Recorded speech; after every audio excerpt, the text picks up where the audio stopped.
તાપી જિલ્લા સોનગઢ તાલુકા ખાતે માનવતા જાગૃત ટ્રસ્ટ દ્વારા સંચાલિત જ્ઞાનધારા સર્વાંગી વિકાસ માટેની અનોખી પાઠશાળાનો વાર્ષિક મહોત્સવ ઉત્સાહભેર અને ભવ્ય રીતે ઉજવાયો હતો। આ પ્રસંગે વર્ષ 2025-26 દરમિયાન સીઈટી અને જવાહર નવોદય વિદ્યાલયની પ્રવેશ પરીક્ષામાં જ્ઞાનધારા સાથે સંકળાયેલા 450મી વધુ વિદ્યાર્થીઓએ ભાગ લીધો હતો, જેમાંથી કુલ 153 વિદ્યાર્થીઓ સફળ થયા હતા, જેમાંથી 101 વિદ્યાર્થીઓ સીઈટીમાં પ્રવેશ મેળવવામાં સફળ રહ્યા હતા, જ્યારે 52 વિદ્યાર્થીઓ જવાહર નવોદય વિદ્યાલયમાં પ્રવેશ મેળવવામાં સફળ રહ્યા હતા। આ સિદ્ધિ તાપી જિલ્લા માટે ગૌરવપૂર્ણ માનવામાં આવી રહી છે। કાર્યક્રમ દરમિયાન સફળ થયેલા વિદ્યાર્થીઓને માનવતા જાગૃત ટ્રસ્ટ દ્વારા ટ્રોફી અને મેડલ આપી સન્માનિત કરવામાં આવ્યા હતા। આ પ્રસંગે માનવતા જાગૃત ટ્રસ્ટના રાષ્ટ્રીય અધ્યક્ષ શ્રી ભરતભાઈ લિંબાચિયા સહિત અનેક અગ્રણીઓ ઉપસ્થિત રહ્યા હતા।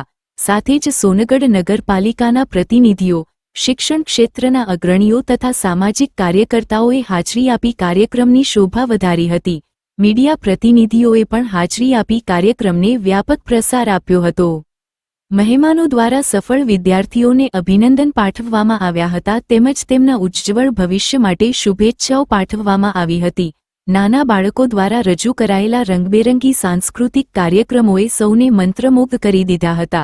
કાર્યક્રમના અંતે શ્રી ભરતભાઈ લિંબાચિયાએ તમામ મહેમાનોનો આભાર વ્યક્ત કર્યો હતો અને જ્ઞાનધારા પાઠશાળાની શિક્ષિકા બહેનોના પરિશ્રમ અને સમર્પણની પ્રશંસા કરી હતી। તેમણે જણાવ્યું હતું કે શિક્ષકોના અવિરત પ્રયત્નો વગર આ સિદ્ધિ શક્ય બની શકતી ન હતી। સાથે સાથે તેમણે પિતાશ્રીનું ઘર, અનાથ આશ્રમ માટે સહયોગની અપીલ કરતા જણાવ્યું હતું કે જો કોઈ જરૂરિયાતમંદ બાળક જોવા મળે તો સંસ્થાને જાણ કરી તેમના જીવનમાં સકારાત્મક પરિવર્તન લાવવામાં સહભાગી બનવું જોઈએ। હું ભરત લિંબાચિયા મુખ્યતઃ આપણે તાપી જિલ્લામાં સોનગઢ તાલુકામાં અમે એક અનાથ આશ્રમ ચલાવી રહ્યા છે। અનાથ શબ્દ બોલવું પણ યોગ્ય નથી, પણ જસ્ટ કહેવા માટે, બાકી અમે એનું નામ આપ્યું છે પિતાશ્રીનું ઘર।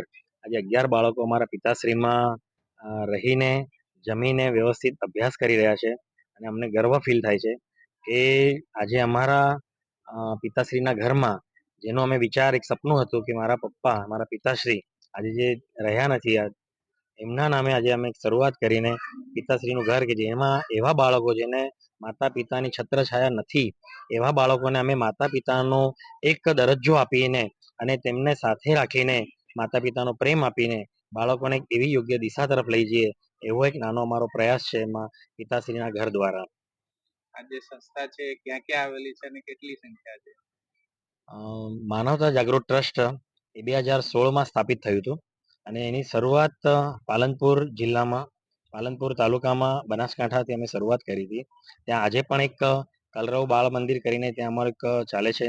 ત્યાં અમે એક મહિલાઓ માટે બ્યુટી પાર્લર ચલાવીએ છીએ।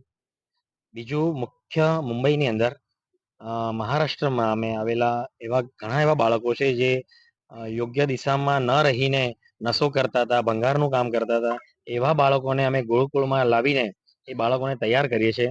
આજે અમારા ગુરુકુળમાં 40 વિદ્યાર્થીઓ અભ્યાસ કરી રહ્યા છે, વિના મૂલ્યે અભ્યાસ કરે છે અને મુખ્ય જે અમારા દાતાઓ છે જેમનો ખૂબ સહકાર છે, જેના દ્વારા ટ્રસ્ટમાં સરસ એવું કાર્ય થઈ રહ્યું છે અને અમે વિના મૂલ્યે દરેક જગ્યાએ અમે કાર્ય કરીએ છીએ। કોઈની પાસે અમે ફીસ દ્વારા કશું લેતા નથી। એનો મુખ્ય ઉદ્દેશ્ય એ છે કે વિદ્યા ફ્રીમાં જ હોવી જોઈએ, એનો કોઈ કહીએ ને કે ન હોવું જોઈએ, એ પ્રમાણે અમે ફીસ ના હોવી જોઈએ, એ રીતે અમે વિના મૂલ્યે આજે દરેક જગ્યાએ અમે કાર્ય કરી રહ્યા છે। મુખ્ય તાપી જિલ્લામાં અમારા જ્ઞાનધારાનો ખૂબ મોટો પ્રોગ્રામ ચાલી રહ્યો છે અને અમને ખૂબ આનંદ છે કે અમારા બહેનો ખૂબ જ સરસ એવી પ્રવૃત્તિ કરી રહ્યા છે અને ખૂબ મહેનત કરી રહ્યા છે અને એનું રિઝલ્ટ આજે અમને સારું એવું જોવા મળી રહ્યું છે। બીજું મુખ્ય કે આજે અમારા સંસ્થામાં 3 દિવ્યાંગ ભાઈઓ એટલું સરસ કામ કરી રહ્યા છે કે જેનો અમને પ્રાઉડ ફીલ થાય છે અને દરેકને પ્રેરણા મળે એ થકીથી, એવો અમારો ઉદ્દેશ્ય છે। તાપી જિલ્લામાં જ્યારે આપની આ સંસ્થા ચાલી રહી છે, તો એ તાપી જિલ્લામાં જે આવા કોઈક બાળકો હોય કે આવા કોઈક હોય, એમના માટે શું સંદેશ આપશો? તાપી જિલ્લામાં અમારો ઉદ્દેશ્ય જ છે કે તાપી જિલ્લાને આપણે જે રીતે પણ થઈ શકે તે રીતે કઈ રીતે યોગ્ય દિશામાં ઉપર લઈ જઈએ, એજ્યુકેશન માધ્યમથી, શારીરિક માધ્યમથી, બૌદ્ધિક માધ્યમથી, તેની માટે શું કરી શકીએ, એ દરેક પ્રયાસ અમે માનવતા જાગૃત ટ્રસ્ટ દ્વારા અમે કરી રહ્યા છીએ। અને બીજું કે બીજું ખાસ એ પણ કહેવાનું કે તાપી જિલ્લામાં જે પણ એવા અનાથ બાળકો છે કે જેમના માતા પિતાની છત્રછાયા નથી, એને અમે એક આશરો આપશું.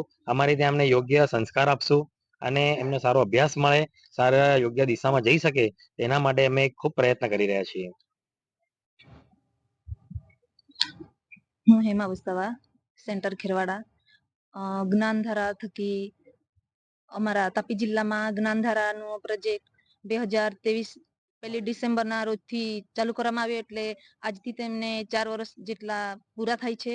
તો અમે ગ્રેજ્યુએટ હોવા છતાં, હું ગ્રેજ્યુએટ હોવા છતાં અમને કોઈ રોજગાર ન હતો, અમે પગભર ન હતા, પણ જ્ઞાનધારા ના આવવાથી અમને 50 જેટલી બહેનોને, તાપી જિલ્લાની જે 50 જેટલી બહેનો છે તેમને રોજગારીનું માધ્યમ પૂરું પાડવામાં આવ્યું અને અમને એક ટીચર બનવાની તક મળી, જેથી અમારા પત્તામાં પણ ઘણો વિકાસ થયો છે અને જે અમારા ગામના બાળકો છે એમને પણ ઘણું બધું શીખવાનું, જાણવાનું અને એમના બાળકોમાં તેમજ એમના પરિવારમાં પણ ઘણું બધું પરિવર્તન આવ્યું છે. અને ગામના જે વ્યક્તિઓ છે, વાલીઓ છે અને બાળકો છે અમારી જ્ઞાનધારાના, તે અમારા પર વિશ્વાસ કરતા થયા છે કે વાલીઓને આજે પ્રાઉડ થાય છે પોતાના બાળકો પર કે જ્ઞાનધારા થકી જે બાળકો છે એ પોતાનું ભવિષ્ય ઉજ્જવળ બનાવી રહ્યા છે. અને ગામમાં હોય કે બાળકો સવારનો જે સમય હોય જે ઘણો કિંમતી હોય એમ જ વેડફી નાખતા, પણ જ્ઞાનધારા થકી બાળકો આજે પોતાનું ભવિષ્ય ઉજ્જવળ બનાવી રહ્યા છે. અને અમારી તાપી જિલ્લામાં 50 જેટલી બહેનો જ્ઞાનધારા થકી તેમને રોજગારીનું માધ્યમ પૂરું પાડવામાં આવ્યું છે, જે અમારા માટે ખૂબ જ ગર્વની વાત છે. અને 2023-24માં અમારું રિઝલ્ટ સીઈટી અને નવોદયમાં 117 જેટલા બાળકો પાસ થયેલા.